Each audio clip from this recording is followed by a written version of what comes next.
Assalamualaikum warahmatullahi wabarakatuh. Waalaikumsalam.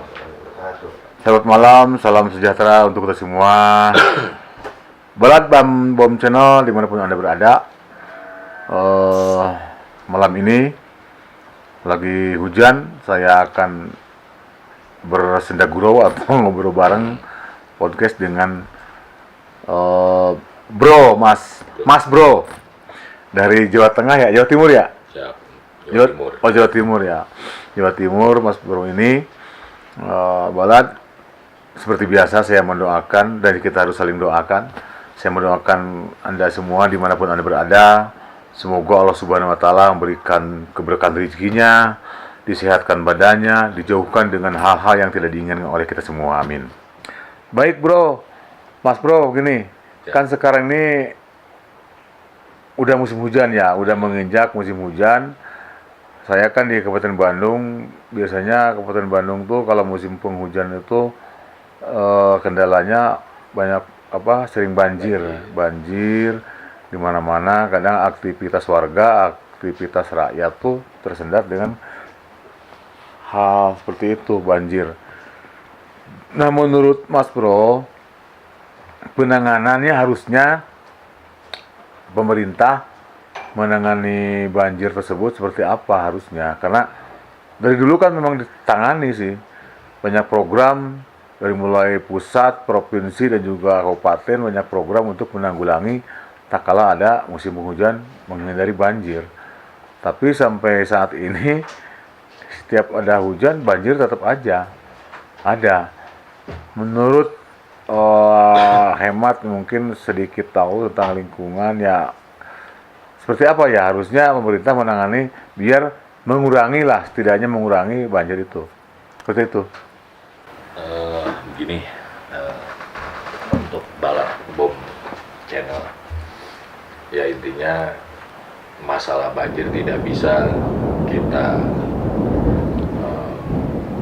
langsung ke menyalahkan atau minta bantuan ke pemerintah. Ya. Tetap kesadaran itu kembali lagi ke masyarakat sendiri. Gimana untuk mengantisipasinya? Ya contoh kecil saat ini kita berada di sini pun posisi sedang hujan. Ya. Mungkin masyarakat sudah tahu nih di bulan-bulan masuk Agustus ke sana, September, Oktober dan November ini pastinya akan terjadi hujan. Dan seringkali juga banjir. Setidaknya masyarakat tuh ya diadakan kebersihan gotong royong, Sampah-sampah di lingkungannya. jangan tersendat, jangan membuang sampah sembarangan. Itu yang pertama. Ya, yang kedua, mungkin dari hulu pemerintah sudah buat program penanganan Citarum Harum. Itu kan suatu bentuk pedulinya pemerintah terhadap masyarakat. Masyarakat juga peduli terhadap penanganan banjir. Betul. Nah, kita sebagai masyarakat juga harus mendukung program itu. Jangan pada saat banjir besar salahkan pemerintah. Tapi kesadaran dan kepedulian kita sebagai masyarakat juga tidak ada. Gitu. Ya, itu yang pertama, kesadaran akan dan kepedulian akan lingkungan. Karena efeknya juga kalau kita tidak sadar itu, tidak peduli itu, ya imbasnya akan terasa ke kita semua ya. Semua. Nah, kita sebagai komunitas ini setidaknya kasih edukasi ke masyarakat, ya supaya ada kegiatan bersih-bersih, gotong royong di lingkungan RT ataupun desa. Terutama yang paling penting adalah di lingkungan RT. Iya.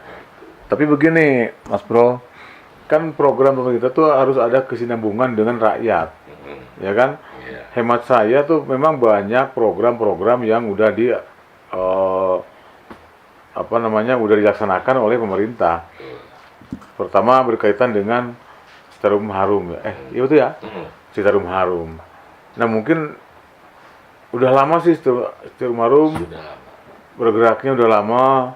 Bahkan saya dengar tuh cuman beberapa pekan lagi, beberapa bulan lagi atau beberapa tahun lagi ya habis ya itu program tersebut. Nah hasilnya mungkin kita tahu semua ya, bukan nggak ada sih, ada, sangat luar biasa juga, banyak TNI dan sebagainya tuh ikut turut mendukung kepada program Citarum Harum ini gitu kan. Cuman kembali ya harusnya banyak apa namanya, ada kesinambungan, bukan cuman melaksanakan program tersebut tapi dengan masyarakat belum ada kesinambungan. Artinya masyarakat itu gimana ya, ibarat kita nanam tanpa ngajak yang cara teknisnya gitu kan.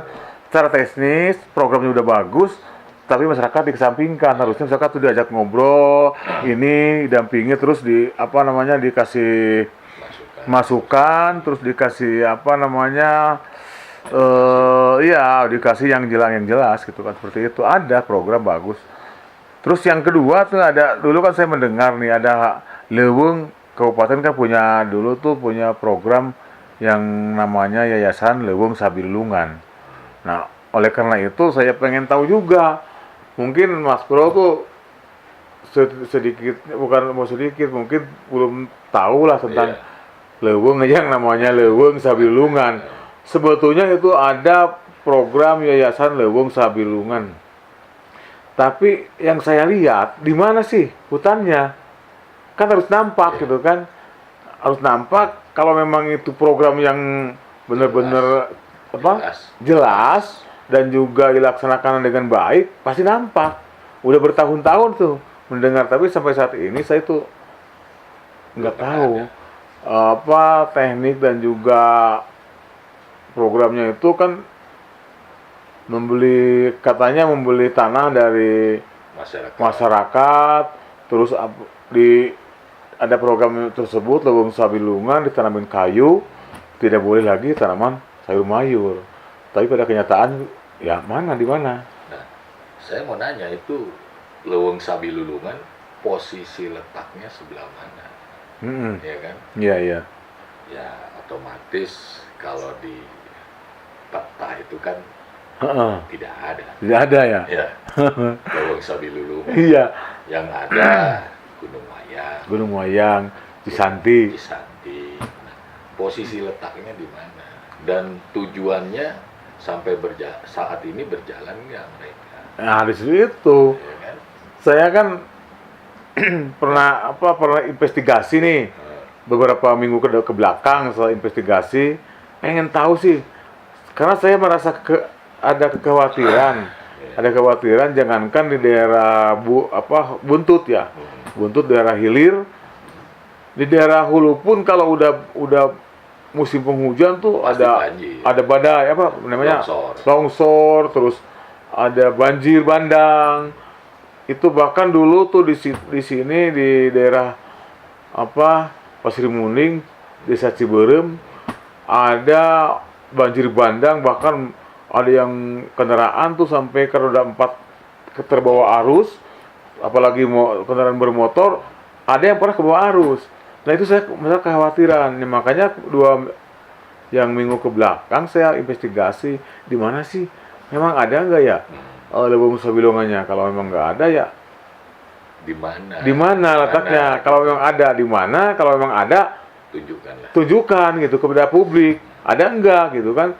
Nah artinya saya tidak menuding, tidak tidak memvonis bahwa itu si A, si B, si C. Cuman yang saya tahu bahwa di Kabupaten Bandung itu dulu pernah ada yang namanya program Yayasan Leuweung Sabilulungan. Tapi sampai saat ini di mana sih? Enggak, kayaknya kalau misalnya daerah Ciberem, misalkan daerah Pangalengan, kalau di daerah Kartasari di mana letaknya gitu kan. Dan memang kan kita lihat sendiri saat ini daerah Kertasari ini kan mayoritas masyarakatnya adalah sayur mayur. Dan itu hampir beberapa persen juga lahan yang harusnya buat lahan hutan gitu. Untuk serapan air banyak yang gundul. Dan saya juga pernah baca di media tempo hari, memang di sini pernah terjadi longsor. Nah, programnya yang sebelumnya apa gitu, sampai bisa terjadi longsor seperti itu. Iya. Dan itu jangan sampai terulang dan terulang lagi. Terulang lagi, betul-betul sepakat saya. Nah terus sebetulnya penanganan hutan ini tidak hanya oleh yayasan, tidak hanya oleh apa program-program pemerintah berkaitan dengan lingkungan, akan tetapi banyak. Dulu yang ada yang namanya LMDH. Ya, dulu juga judulnya ada yang namanya program Leuweung Hejo Masyarakat Ngejo. Itu pun sampai sekarang tuh nggak nampak. Padahal itu mungkin ada anggarannya. Betul. Pakai anggaran kan? Ya pasti lah. Iya, semua program dari pemerintah bisa pakai anggaran. Terus ada lagi pihak-pihak apa namanya, bukan komunitas ya, itu. Tapi yang saya dengar pernah untuk program Citarum Harum itu ada pembagian petani untuk menanam kopi. Iya.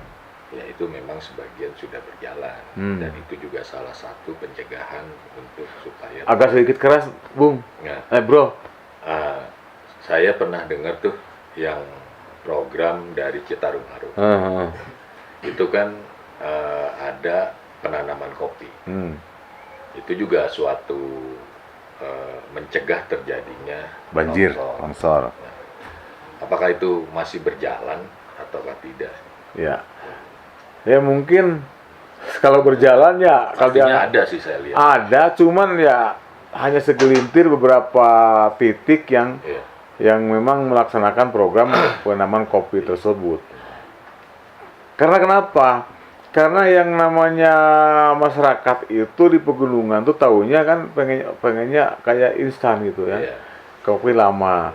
Tapi kalau seandainya pemerintahnya atau misalkan dinas-dinasnya mendampingi secara konkret, secara jelas, mendampingi lah.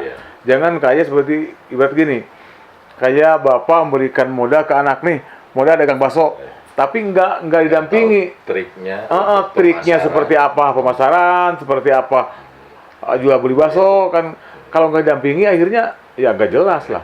Seperti ini akhirnya. Nah itu, jadi jangan cuma memberikan program tapi tidak didampingi oleh dinas terkait. Seperti itu, jangan terulang seperti itu ya. Makanya saya mohonlah kepada yang mau menjadi pimpinan ke depan harus mempunyai konsep masa depan. Juga bukan hanya konsep untuk mencari program, memberikan program saja. Jadi uang rakyat akhirnya terbengkalai. Terus begini ya, saya sangat ironis terkait penanganan banjir. Dari dulu tuh kalau ada banjir akhirnya ada pengerukan nih, pengerukan Citarum gitu kan. Sampai ke pengerukan Citarum itu berbulan-bulan memakan biaya mungkin tidak sedikit. Pasti banyak dan juga mungkin miliaran lah. Tapi hasilnya ya tetap aja banjir. Tetap aja.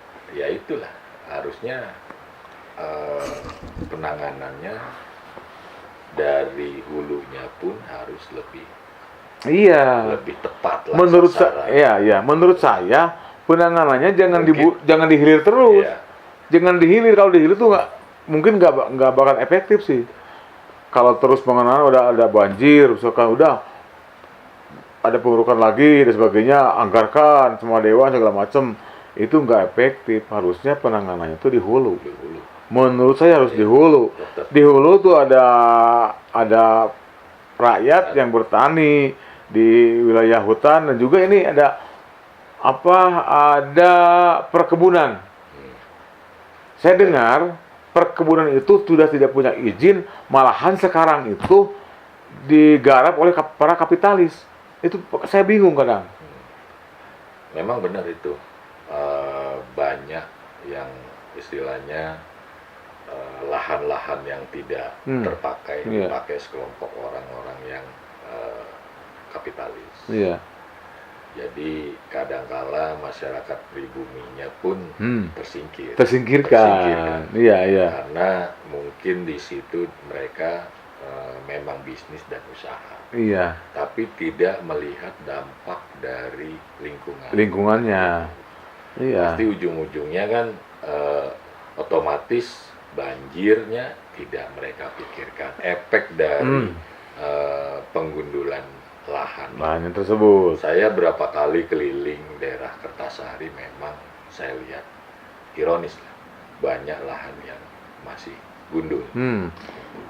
Ya itu makanya di sini kan khusus di Kertasari itu ada lahan perhutani juga lahan perkebunan. Iya. Itu yang menjadikan dampak-dampak daripada banjir. Ya penanganannya menurut saya itu, apalagi lahan-lahan yang ada di perkebunan, saya lihat tuh, waduh, nggak ada sedikit pun penyangga-penyangga untuk menahan banjir. Betul. Karena Memang. itu bukannya rakyat kecil yang menggarap lahan tersebut, malahan Memang orang-orang yang- kapitalis. dan bukan orang-orang pribumi daerah sih. Bukan pribumi, kebanyakan dari luar datang seperti itu. Nah itulah jadi apa namanya, jadi kendala-kendala gitu kan. Makanya konsep yang harus menangani tersebut itu harus di hulu. Seperti apa ya, saya pun Mas Rusyo, terus sebetulnya saya punya konsep sih. Iya. Konsep dari orang bodoh seperti saya, anak jalanan. Tapi saya insya Allah konsep tersebut akan mengurangi hal-hal yang memang diharapkan oleh kita semua, mengurangi banjir, longsor, sebagainya. Tapi kalau dibicarakan di sini konsepnya, pertama ya takutnya nggak ada yang menganggap. Harusnya penanganannya itu masyarakat libatkan. Kan di sini ada perhutani dan juga perkebunan. Kita ngomong perhutani. Bahkan sekarang udah ada beberapa aktivis lingkungan menjadi mengatasnamakan mengurus tentang perhutani. Ada LMDH dan juga ada DLHK. Nah itu bahkan sekarang tuh diperbutkan kekuasaan penanganan lahan di perhutani. Ada perhutani yang memang mereka tuh udah dinas sejak lama, sejak dulu perhutani itu, dan juga ada LMDH dan juga ada yang baru itu. Mana seharusnya tuh jelas itu kan. Bahkan saya dengar di daerah lahan perhutani itu ada 4 item. Namanya hutan produksi, hutan lindung, hutan wisata, dan juga hutan penyangga air itu apa namanya? Semacam kayak resapan gitu. Iya, air resapan seperti itu. Di wilayah-wilayah yang ada sumbernya air tuh dengan digarap. Tapi sampai saat ini tuh nggak ada. Bahkan masyarakat semuanya taunya itu kan perhutani. Padahal udah ada aturan dari mulai 2023 atau 2022 ya kalau nggak salah. Itu udah ada undang-undang, ada daerah lahan perhutani itu ada 4 item, namanya hutan konservasi, hutan wisata, hutan lindung, dan juga hutan produksi. Sampai saat ini masyarakat tuh nggak tahu mana sih hutan lindungnya, mana hutan produksinya, mana hutan wisata, dan juga mana hutan konservasi. Nggak tahu seperti itu. Dan memang mungkin nggak ada arahan ataupun masukan ke masyarakat. Dan kita juga kadang masyarakat itu kan tidak tahu ya. Intinya ini kemana nih kita akan untuk arahan hutan lindung, hutan konservasi, hutan produksi. Jadi kalau saya lihat di sini tuh lebih condong ke hutan produksi. Hutan produksi. Tapi untuk ekosistemnya ataupun resapannya, apakah itu benar-benar dikerjakan atau tidak, kita tinggal lihat saja nih di musim hujan begini. Kalau memang kejadian banjir yang sebelum-sebelumnya sama, berarti program tidak berjalan dengan baik ke masyarakat tidak nyampe. Iya, yang anehnya begini, yang anehnya harusnya kalau ada itu 4 item tuh, saya pernah nanyakan ini, pernah nanya kepada masyarakat penggarap di daerah lahan perhutani. Begini nanyanya, Mang, ini kan di perhutani ya sekarang tahu nggak ada perhutan itu ada aturan baru, bukan aturan baru ya, yang ada undang-undang tentang lahan perhutani. Ada 4 item menurut saya. Apa itu Pak? Pertama ada hutan produksi, hutan lindung, hutan konservasi, dan juga hutan wisata. Ya di mana letaknya katanya? Mana? Kalau saya Pasti mereka nggak akan tahu. nggak tahu. Nggak akan tahu. Ayah saya ini dari mana ya? Nanya ke saya juga nggak tahu. Nah, harusnya dari pihak dinas atau pemerintahan tuh jangan cuma menerima aliansi ataukah aktivis dan sebagainya dibentuk atau ditugaskan. Harusnya objeknya masyarakat tuh dilibatkan juga. Masyarakat nih, kamu nih di lahan ini namanya lahan konservasi. Kamu diam di sini, ini adalah lahan produksi dan sebagainya. Harusnya dijelaskan kepada masyarakat. Harusnya seperti itu. Karena memang kalau tidak seperti itu masyarakat akan bingung. Iya. Gitu kan. Percuma juga. Percuma. Kalau kita di hulunya kita canangkan Citarum harum, tapi di pegunungannya ataupun di hutannya tidak ada sistem yang berjalan, sama aja. Pastinya akan seperti ini dan seperti ini lagi. Iya. Terus saya mungkin kalau udah habis program Citarum Harum, apakah pemerintah akan bikin lagi program baru ya? Mungkin program baru. Apakah kebijakannya akan sama? Iya. Ya. Dan programnya akan sama. Ya mudah-mudahan sih sama. Mudah-mudahan programnya sama dan juga ada sistem perubahannya, tekniknya juga beda supaya bisa menanggulangi hal tersebut. Jangan seperti ini. Ya mungkin kita bukan menjelekkan Citarum suatu jelek, program jelek, karena memang itu berkaitan dengan hubungan dengan objeknya masyarakat. Harusnya masyarakat dikasih pinter dulu lah, dikasih pelatihan, pelajaran sebagainya tentang lingkungan.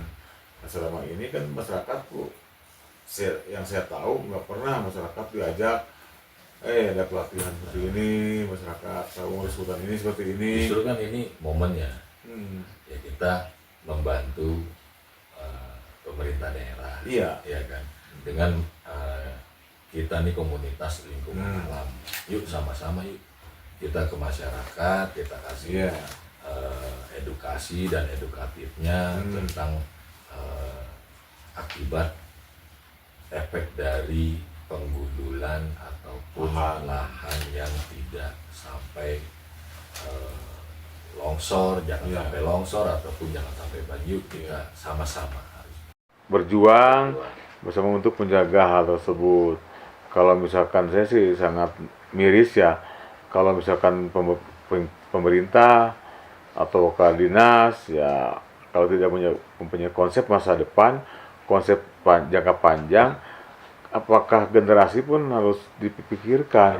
Harus dipikirkan generasi kita, apakah generasi kita harus terus merambah, cangkul ke lahan perhutani, lahan BKSDA dan sebagainya, kan itu tidak mungkin. Sedangkan lahan segitu-gitu aja. Kalau terus dibiarkan, hancurlah kita. Itulah mungkin Balad obrolan pondok kita, saya dengan Mas Sulistyo dari Jawa Tengah. Mungkin kita semuanya dan juga saya kebetulan sekarang tuh sebagai ketua komunitas lingkungan alam Kabupaten Bandung. Alhamdulillah ada kepercayaan dari teman-teman dan juga yang lainnya, dan juga kita akan berjuang untuk rakyat, tapi tidak akan mengkesampingkan hajat rakyat, ya kan? Rakyat tetap di lahan tersebut, tapi sistemnya harus kita kasih tahu lah, biar semuanya lancar dan sebagainya. Baik Balad, terima kasih. Maaf sebelumnya kalau misalkan ada hal-hal yang tidak dapat mengerti, dan juga yang terakhir medsos saya Balad Bom Channel akan menampung aspirasi rakyat di Kabupaten Bandung pada umumnya, pada khususnya di Kecamatan Sari dan Ciauk. Kalau misalkan ada pelayanan publik dari pemerintahan baik Kabupaten Bandung, kecamatan, desa, kalau tidak baik, tidak kurang pelayanan, tidak jelas, tidak benar pelayanan, hubungi aja Balad Bom Channel. Teleponnya sudah ditentukan di sana. Terima kasih. Assalamualaikum warahmatullahi wabarakatuh. Balad Bom Channel, beledan.